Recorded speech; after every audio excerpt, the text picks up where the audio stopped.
4. Fun with a Pencil, Andrew Loomis. Copyright 1939 by Andrew Loomis, first published by the Viking Press in May, 1939, by the Macmillan Company of Canada Limited, reproduced for educational use in December 2001. All drawings and text within this book are the property of their respective copyholders and should not be reproduced for any reason. They may only be used for the purpose of practice and study. 5. Dedicated to everyone who loves a pencil. 6.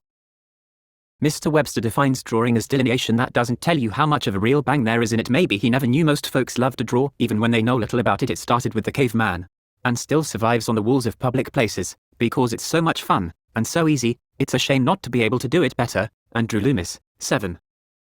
All that you need to know, to start this book, is how to draw a circle, and it can be as lopsided as the family budget, and still work out. Don't start out with that old gag, I couldn't draw a straight line, neither can I, freehand.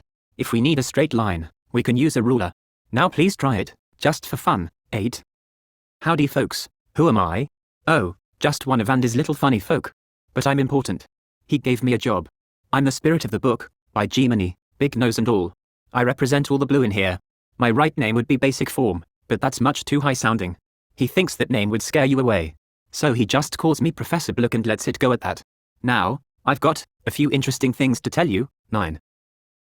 Since Andy cannot talk to you personally, he put me in here so we can really get together. It's tough on Andy, for that guy really loves to talk, especially shop talk. Now this plan of action is based on the use of simple forms that are already known and familiar to you, and which you can certainly draw. From these simple, known forms, we build other forms, which without some constructive plan would be too complicated to draw. For instance, the top of the head, or cranium, is nearer to a ball in shape than anything else. So we start with a ball, and add to it the shapes we want. We thus arrive at the outlines that are needed instead of guessing at them. Only the most talented and experienced artist can draw at once the final outlines. That procedure is most difficult, and is the reason most people give up drawing. But knowing how to construct makes drawing simple and easy, and a delightful pastime to anybody. By building preliminary shapes and developing the outlines on them, we know where to draw our real lines. There is hardly anything that cannot first be constructed by the use of simple forms. Santa had a belly, like a bowl full of jelly. Now that was a real observation. We know just what it must have looked like. In fact, we can see it shaking. Now, the idea is to draw the bowl before the belly. If the observation is correct, it ought to be a simple matter to make it fairly convincing as an abdomen for Old Nick. Of course we will cover it with his coat and pants, but we'll be pretty sure the pants don't spoil the big idea. I picked on Santa because he'll never complain that I'm being too personal over his appearance.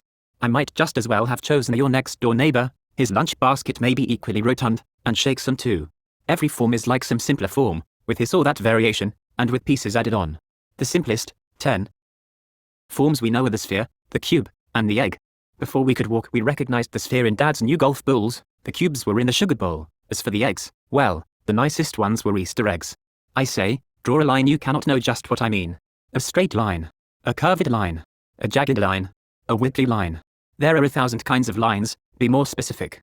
But it I say, draw a ball, a cube, an egg, a cylinder, a pyramid, a cone, a rectangular block. In each case the image you get is perfect. You know exactly what I mean. Instead of line, we shall think in terms of concrete and tangible form, and proceed as if we were handling lumps of clay. You can appreciate the value of such a method, for you know the fundamentals even before you start. They are obvious to anybody. If you never saw a ball, you should quit right now, as you proceed to build all sorts of shapes out of simpler ones. It is amazing what you can do with them, and how accurate and solid the resulting drawings will appear. The surprising part is that, when the construction lines are erased, very few could guess how it had been done. Your drawing appears as complicated and difficult to the other fellow as mine might seem to you now. It takes on a look of professional workmanship, which indeed it has, since the professional artist has by some method had to construct his work to make it professional. If you will give the following pages even your amused attention, I am satisfied you will find much that will surprise you in the way of ability, but perhaps you heard of or never guessed you had. If it absorbs your interest, you might find yourself clever enough to amaze those about you.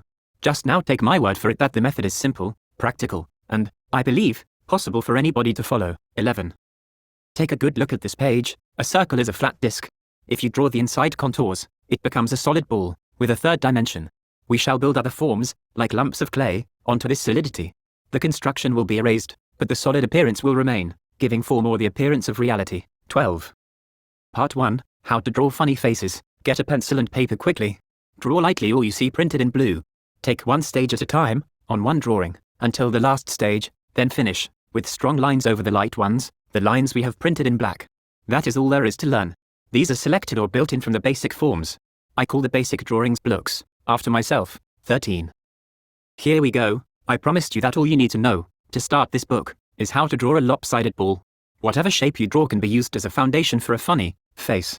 Do the best you can, even if the ball looks more like a potato. 14. The fun starts. The big idea is to start with a form, then develop other forms on it. Build your final lines in by selecting, eliminating the lines you do not use. I leave mine in to show how it's done. 15. A sure method for anybody. 16. It's really going to be easier than you expected. Now, if the first drawings you do are not the last word in cleverness, don't be discouraged. You will soon get the idea. When you begin to sense form, you will have the whole works. Then we'll polish up, and they will have to admit you are good. 17. The block ball. If you will now turn back to page 12 and look at the string of balls, you will see that we are getting right into big business. You need some practice on these. Never mind if they are a little off, the better you can draw these balls in any old position you wish, the better you are going to be. The line from the top to bottom is the middle line of the face. The horizontal line, which looks like the equator, is the eye line, and it also locates the ear. 18. Just practice on these blocks. 19. The best way to go about it. 20. We add another line to the ball. Look at the diagram.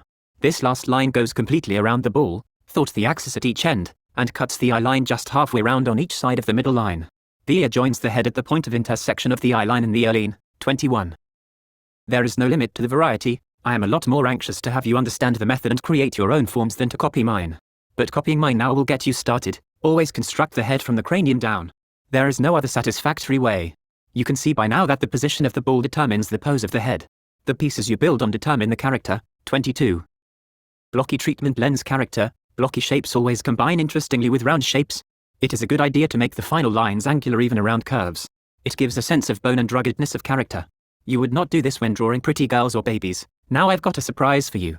Instead of drawing all their lunkheads, let's try something real. I'm going to pose for you. 23.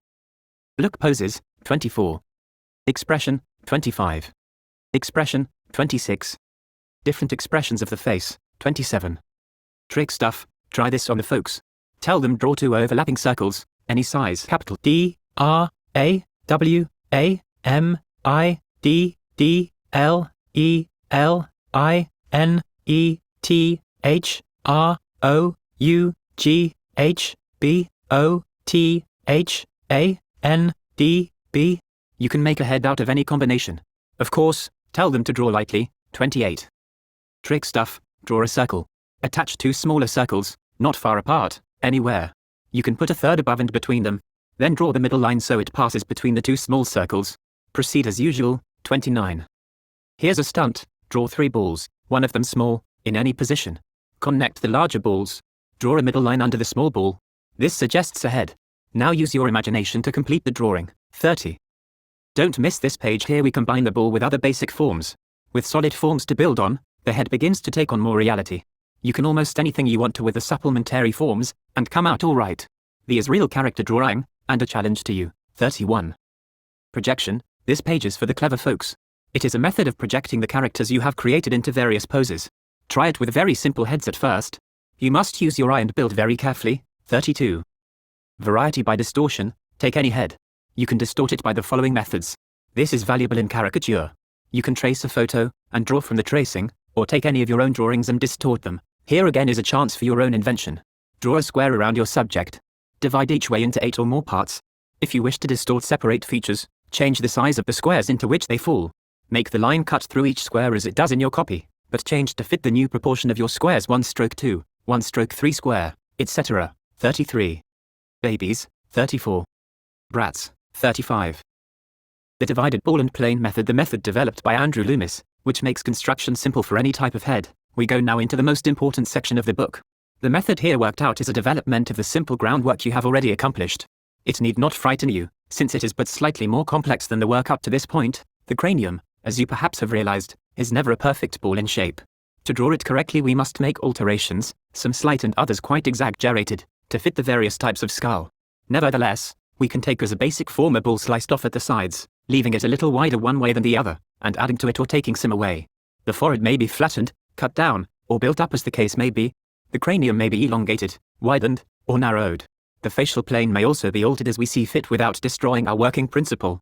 The plane simply attaches to the ball wherever we want it, which makes our method entirely flexible, so that we can represent any type of head we choose. All other methods I have yet seen do not start with a form anything like the skull, or make any allowance for the variety of shapes. After this book was published, I learned with interest that a similar basic head form has been used for years by Miss E. Grace Hanks of the Pratt Institute, Brooklyn, and that she has written a book based on this method. 36. The divided ball and plane method. 37. The divided ball and plane method. It is this flexibility and freedom built into the method that should make it of certain value.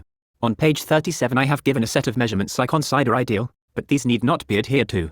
To me the real value of the method is that it makes possible the accurate construction of the head without copy or model, or, when a model is used, that it allows you to render the type recognizably and with certainty. It possesses powers of exaggeration for comic drawing and caricature as well as of serious interpretation.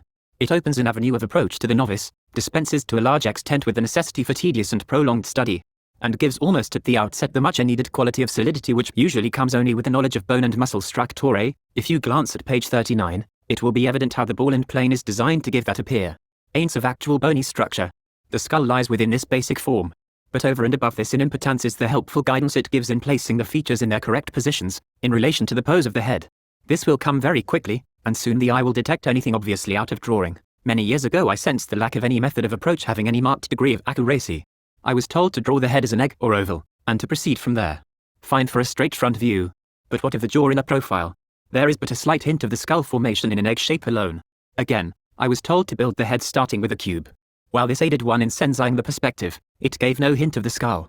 How much of the cube was to be cut away? Since then I have heard of shadow methods and others, yet in every case a previous knowledge of the head was necessary. 38. The divided ball and plane method. 39.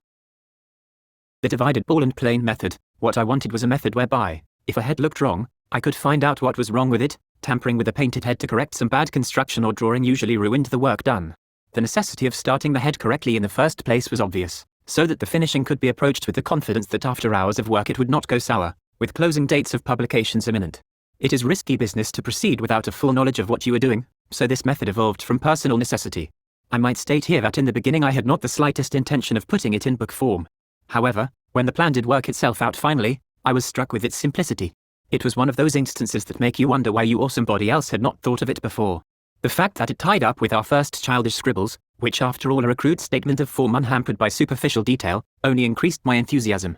Why, then, could not such a plan be made available to all, from the child scribbler to the professional artist? The plan changes but slightly from the first round ball and added forms to the professional piece of work, the difference lying in the ability of the individual. It all hinges on the proper building of the ball and its divisions. Approached with the understanding that one is drawing solids instead of lines, the method becomes surprisingly simple. I do not doubt but that these few pages will prove of inestimable value to many practicing artists, who I know have been confronted with the same difficulties of bad drawing and closing dates. But primarily the book is for John Jones, who always wanted to draw but could not. 40. As applied to different types. 41. Some heads based on page 41. This page must give you some idea of the unlimited variety of types and characters possible through building by the divided ball and plane method. There are thousands of types, and each looks different mostly because of the skull rather than the features.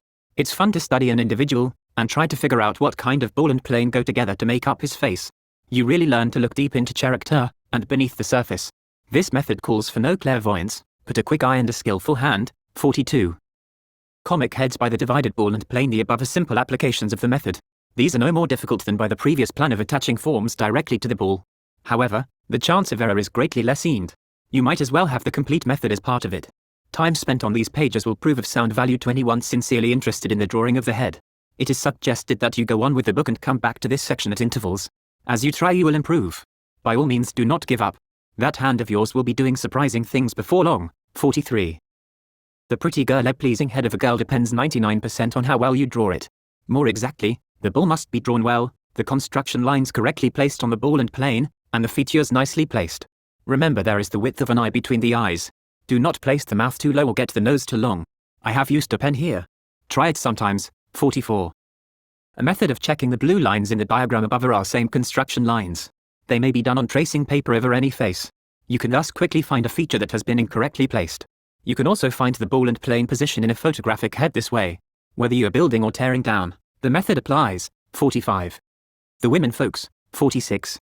20 kids. 47. Eternal youth. 48. The old folks. 49. Oh boy, now the fun really starts. 50. Part 2 putting the head on the body. 51. The comic figure you know. I've a hunch you have been itching to get into this portion of the book. Well, it is really going to be great fun to create little people of your own, doing anything you want them to. There is nothing hidebound in this plan either. Take it in easy doses for the fun that's in it. Whether the folks you draw will ever bring home the bacon is a matter of circumstance and how clever you get to be. But it's worth the effort to get that bang out of being able to do it. When you were a very little boy or girl, your brain children probably looked like these.